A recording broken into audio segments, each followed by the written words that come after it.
Beautiful start to the State Fair of Texas, and the next several days pretty similar to what we saw yesterday and today. A little bit warmer as we go through tomorrow and certainly through the beginning of next week. A little bit of cloud cover moving in tonight. That's of no consequence. You'll see maybe some clouds to start the day on Sunday. There it is at 7 a.m. We'll call it partly cloudy in the morning, mostly sunny in the afternoon, but we are staying dry not only tomorrow, but the next 7 days.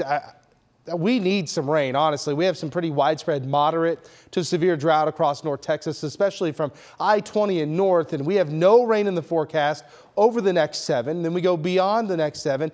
You'll be hard-pressed to find much. Temperature-wise, we are above normal, and we'll stay that way. 85 is the normal high today. It drops down to 83 degrees by Thursday, and that's when our high's still 90 degrees. 91 on Friday, Saturday 89, so no big fluctuations. Not only over the next 7, but the next 14, it looks like we'll stay in the mid 80s to low 90s over the next 2 weeks. No significant changes as of yet. Now, the last thing that anybody in the Florida area, Georgia, the Carolinas, even Alabama and Tennessee want to talk about is the tropics.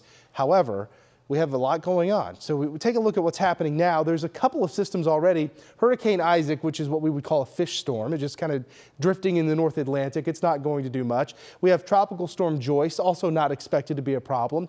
We'll watch this area developing behind it. That has a 70% chance of becoming the next named system. And then here, just like Helene started, where an area of thunderstorms in the western Caribbean will organize, lift north into the extremely warm Gulf of Mexico.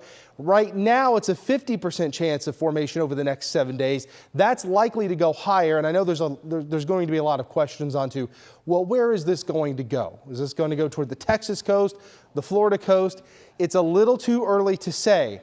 However, like we did with Helene when it came to this long range of a forecast, we could say the odds are at least a little bit higher in some regard toward the central and eastern Gulf of Mexico. So that could include Florida again.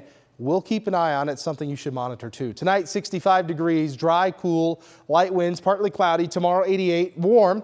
Today was 86, tomorrow just a tad warmer. And really, the next 7, the next 14, there's just not much going on here in North Texas. I do see signs of a cold front coming in for the beginning of, not this upcoming work week, but the one after. You know, does it drop us to the lower 80s, upper 70s one day or two? Sure. But then it looks to warm up again beyond that. So